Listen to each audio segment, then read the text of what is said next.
3 Millionen Euro verschwinden, ohne eine Spur zu hinterlassen? Jedenfalls keine, die wir bisher gefunden haben. Es muss doch möglich sein, den Weg zu verfolgen, den das Geld genommen hat. Das dachte ich auch. Hast du denn irgendwas über diesen ominösen Kunsthändler in Erfahrung bringen können? Lobow, nein, leider nicht. Wir sollten Sebastian in die Sache einbringen. Ehrlich gesagt hatte ich gehofft, dass wir die Familie damit nicht behelligen müssen. Carla, es geht hier mehr um die Familie als ums bloße Geschäft. Ni hao. So sagt man in Singapur guten Tag. Aber auch nur, wenn man auf Chinesen trifft. Sonst spricht man Malaiisch und sagt Sele Marcian. Na, vielen Dank für die Belehrung. Tja, manch einer lernt eben erst in fremden Kulturen die eigenen Umgangsformen zu schätzen. Was soll das denn werden? Eine Entschuldigung dafür, dass euer Empfang doch eher frostig ausfällt? Und dabei geben wir uns solche Mühe. Fragt sich nur, womit? Vielleicht damit zu verbergen, dass ihr ganz enttäuscht seid, dass ich wieder gesund und munter vor euch stehe. Naja, ist ja eigentlich auch ganz verständlich für jemanden, der fürchtet, seinen Posten räumen zu müssen, nicht wahr? Ach, du meinst den Posten, den du seit Vaters Tod haben willst, aber nicht bekommst? Weil er dir nicht zusteht? Mein Gott, habt ihr eine schlechte Laune. Genießt doch einfach die Zeit, die euch hier noch bleibt. Du glaubst also immer noch, dass du mit schmutzigen Geschäften und miesen Tricks ans Ziel kommst? Carla wird diesen Platz nicht räumen. Und ich werde dir auch sagen, warum. Weil sie nämlich als einzige fähig ist, die Holding im Sinne von Johannes zu leiten. Tja, ich will euch eure Illusionen nicht nehmen. In dem Fall erledigt das ja die Zeit für mich.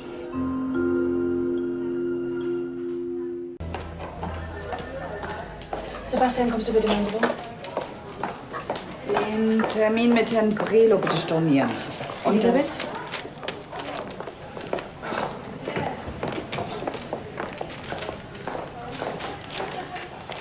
Ich habe die Unterlagen von Lobow. Wie, von wem?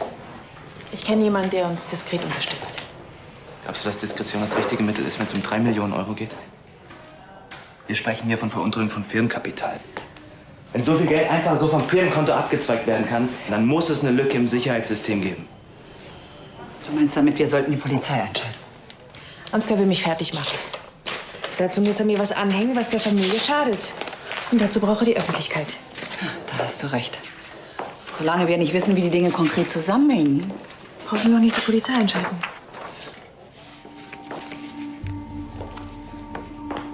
Ich wusste es. Lobow ist ein polizeilich bekannter Waffenhändler. Mit der Auswahl seiner Kunden nicht gerade zimperlich. Und ich saß zusammen mit ihm an einem Tisch und wurde fotografiert.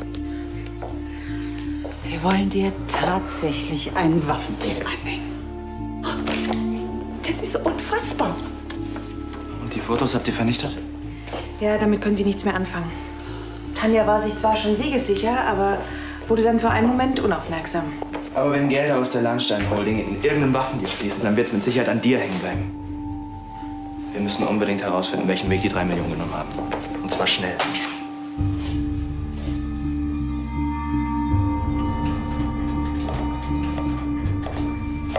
Tanja, was ist bloß los mit dir? Da gibst du dir so eine Mühe, diese Fotos zu bekommen, und dann lässt du die Kamera überall rumliegen, dass sich jeder bedienen kann. Es war ja wohl deine Idee, diesen idiotischen Fotografen zu engagieren. Hätte der sich nicht so blöd angestellt, hätten die beiden keine Lunte gerochen. Du lässt nach, mein Schatz. In Singapur hast du dich auch nicht gerade mit Ruhm bekleckert. Hey, pass auf, was du sagst. Sonst fange ich an, bei dir im Keller zu graben. Na, schon gut, jetzt fahr die Krallen wieder ein. Dein treusorgender Gatte hat ja alles wieder ausgebügelt. Wie selbstlos von dir. Dafür bin ich doch da. Ach, ja. Carla wird nun demnächst jede Menge Geld verdienen. So dumm nur das mit Waffen sein muss. Aber weißt du, was mir in der ganzen Geschichte am besten gefällt? Was denn? Dass Carla höchstpersönlich mir sämtliche Kompetenzen in der Holding entzogen hat. Ein besseres Alibi hätte sie mir gar nicht verschaffen können. Es macht dir sichtlich Spaß, deine Schwester zu vernichten. Wer spricht denn von vernichten? Das müsste ich doch nur tun, wenn sie mir die Holding nicht freiwillig überlässt. Aber du kennst mich doch. Ich hoffe natürlich auf eine friedliche Lösung. Danke. Die Gelder sind auf ein Schweizer Nummernkonto geflossen. Die schwarzen Löcher der Finanzwelt. Man kommt da nicht ran, es sei denn, man ist der Kontoinhaber. Ich verstehe nicht, wie diese Überweisung mit meiner Unterschrift rausgehen konnte. Ansgar hat in der Firma jemanden, der ihm hilft. Entweder das oder sie wurde gefälscht. Ich glaube das alles nicht. Sebastian hat recht. Wir sollten jetzt die Polizei anschalten. Ach, und was sage ich denen? Oh, mein Konto sieht zwar so aus, als würde ich mit Waffen handeln, aber es stimmt nicht. So weit muss es nicht kommen. Ich glaube, dass Ansgar blufft. Ich kann mir nicht vorstellen, dass er Waffen kauft und dann weiter verscherbelt. An wen denn? Drogenhändler, Rebellen oder Söldner? Also nichts davon würde mich wundern. Dann müssen wir diesen Waffenhändler finden. Und ihm nachweisen, dass er mit Ansgar und Tanja unter einer Decke steckt. Genau das ist unsere letzte Chance. Wir brauchen 2 Gläser. Haben wir was zu feiern? Ja, das sieht ganz so aus. Das heißt, die Waffen sind schon losgeschickt worden. Und sobald sie eintreffen, wird ein größerer Betrag auf Carlas Konto gut geschrieben. Dass deine Schwester ihren Hals auch nie voll kriegen kann. Na, zum Glück sind wir da anders. Wir nehmen uns natürlich nur das, was uns zusteht. Richtig. Die Holding und alles, was dazugehört. Niemand kann uns mehr aufhalten.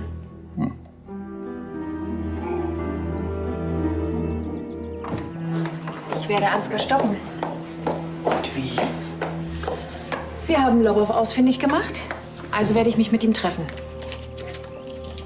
Was wirst du ihm denn sagen? Nicht viel. Ich lege ihm Geld auf den Tisch. Solche Leute arbeiten immer mit dem, der am meisten bezahlt. Da wäre ich mir nicht so sicher. Und dann ist da ja auch noch die Frage, ob das überhaupt was bringt. Wenn dieser Lobov aussagt, dass Tanja und Ansgar ihn engagiert haben, dann wird Ansgar behaupten, du hättest ihn gekauft. Dass er dann auch irgendwie stimmt. Ich weiß. Aber Lobov ist der Einzige, der meine Unschuld beweisen kann. Ich muss mich mit ihm treffen. Okay, ich komme mit. Nein, das wirst du nicht. Carla, das könnte gefährlich werden. Er darf nicht den Eindruck kriegen, dass ich ihn unter Druck setzen will. Ich werde mich an einem neutralen Ort mit ihm treffen. Wann soll das Treffen denn stattfinden? Jetzt.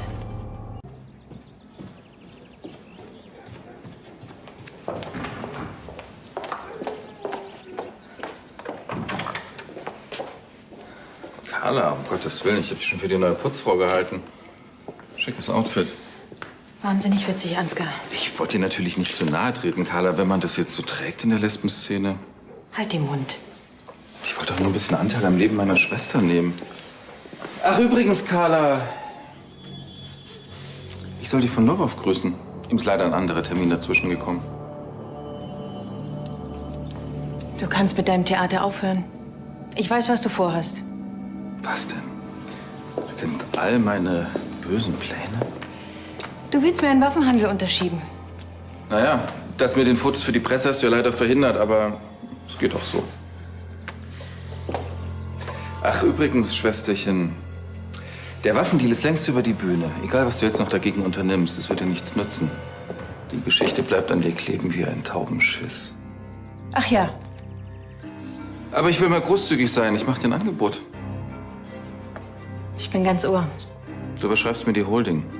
Endgültig. Oder du gehst ins Gefängnis. Vergiss es. Ich lass mich nicht von dir erpressen.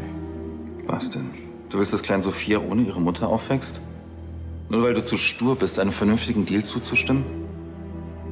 Illegaler Waffenhandel ist kein Kavaliersdelikt, Carla. Dafür gehst du für Jahre in den Knast. So weit wird es nicht kommen. Ich werde nachweisen, dass ich die 3 Millionen nicht transferiert habe. Oh, da bin ich aber gespannt, wie du das machen wirst. Ich kann es schließlich nicht gewesen sein. Du selbst hast mir sämtliche Kompetenzen entzogen, was die Sache übrigens wesentlich vereinfacht hat. Deine angeblichen Beweisfotos von mir und dem Waffenhändler existieren nicht mehr. Schon vergessen? Ah, bitte, die Beweisfotos. Das war doch nur das Sahnehäubchen für die Öffentlichkeit. Im Übrigen hat Lobov mit dem Geschäft, das dich in den Knast bringen wird, gar nichts zu tun. War's das? Ja, für den Moment. Ich gebe dir ein paar Tage, um drüber nachzudenken. Genieß die Zeit mit deiner Tochter.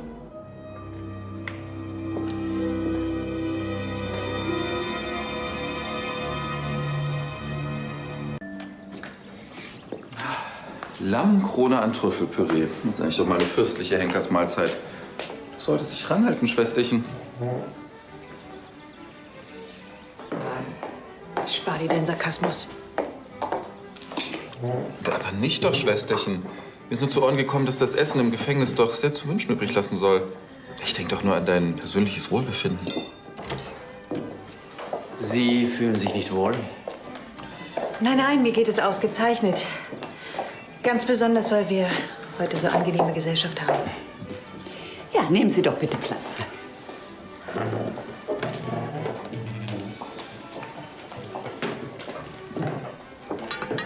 Ich kann mich Carlas Worten nur anschließen. Ich möchte Sie auch noch einmal ganz herzlich auf Königsbrunn willkommen heißen.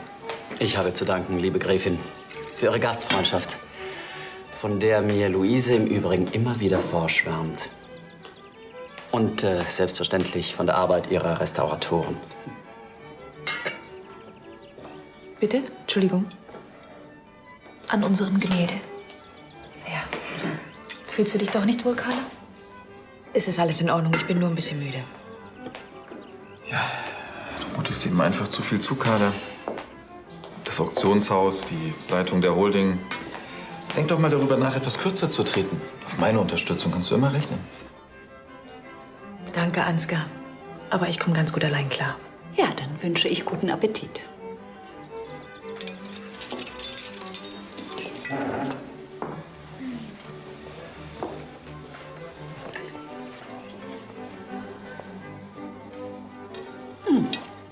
Sie sollten sich nach dem Essen etwas Zeit nehmen für einen Ausritt. Das Wetter ist heute ganz wunderbar dafür. Sehr gern. Wir dürfen doch mit ihrer Begleitung rechnen. Das geht nicht. Elisabeth und ich haben gleich eine wichtige Besprechung mit Sebastian. Ja, leider.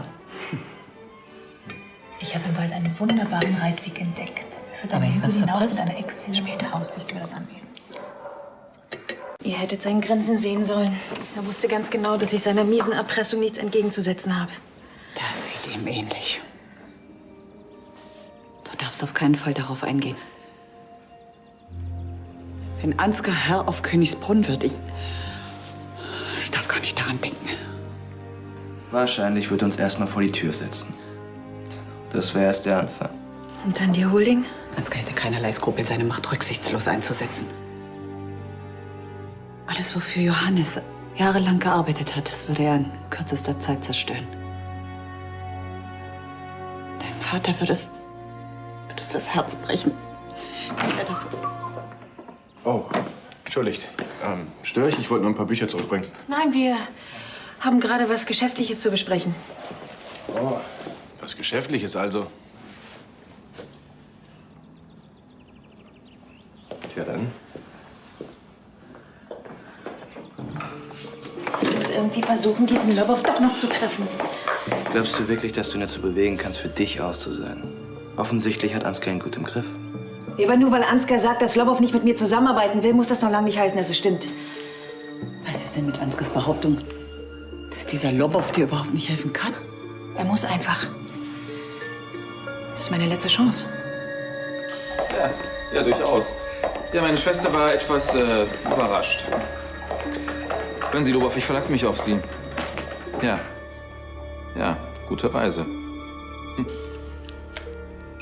Es scheint, als hättest du Lobov im Griff. Ja, ich hoffe es.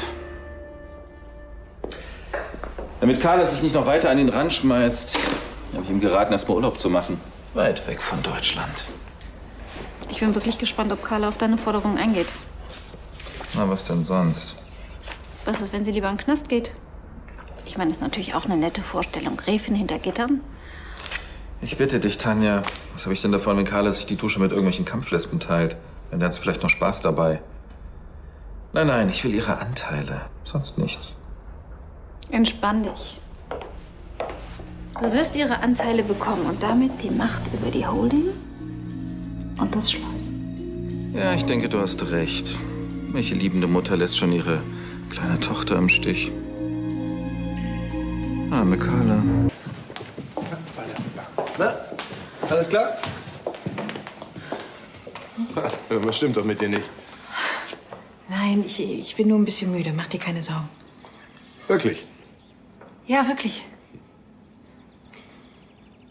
Sag mal, die Blumen hier, hast du die aufstellen lassen? Carla, die Blumen, hast du die aufstellen lassen? Nein, für sowas habe ich gerade keinen Kopf. Irgendwie erinnern Sie mich an unsere tote Mutter. Dich nicht auch? Nein. Wahrscheinlich hat sich Frau Mann mal wieder ausgetobt. Entschuldige mich. Was hab ich? Ach, nichts. Es ging nur um die Blumen. Hast du die arrangiert? Nein. Was ist damit? Sie erinnern mich bloß irgendwie an meine verstorbene Mutter. Soll ich sie entfernen lassen? Nein, nein, ganz im Gegenteil. Ich finde sie wirklich wunderschön. Ja, trotzdem dank dir. Nichts. Lobovs Handy wurde abgemeldet und er ist wie vom Erdboden verschwunden. Ja klar. Wahrscheinlich hat Ansgar dafür gesorgt, dass Lobov erstmal abtaucht. Der ist doch längst außer Landes. Das war's dann wohl. Elisabeth, hast du einen Moment? Später. Aber es ist wichtig. Was wir hier zu besprechen haben, auch. Schon gut.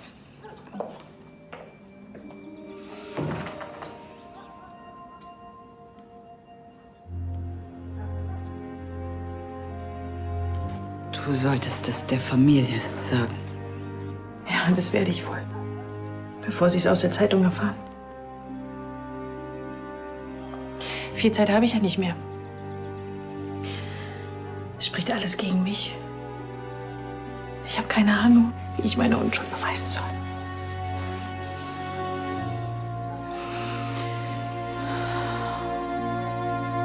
Und dann war ich in Australien.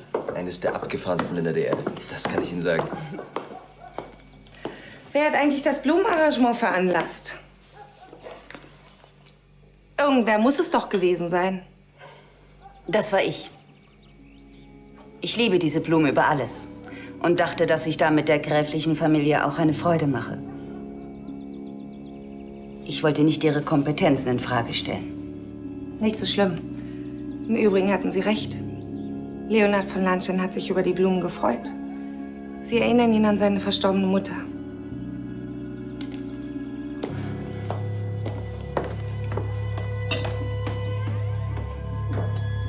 So, ich habe zu tun. Wir können unsere Plauderei ein andermal fortsetzen. Gerne.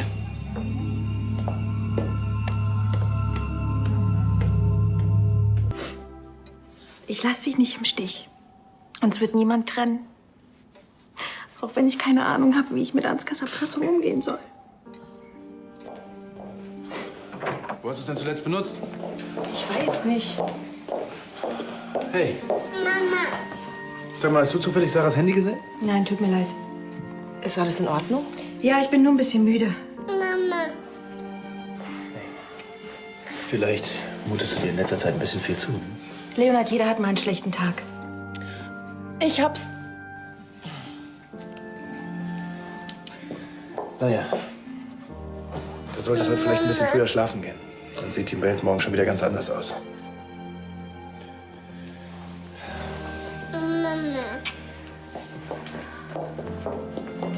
Dein Onkel hat recht.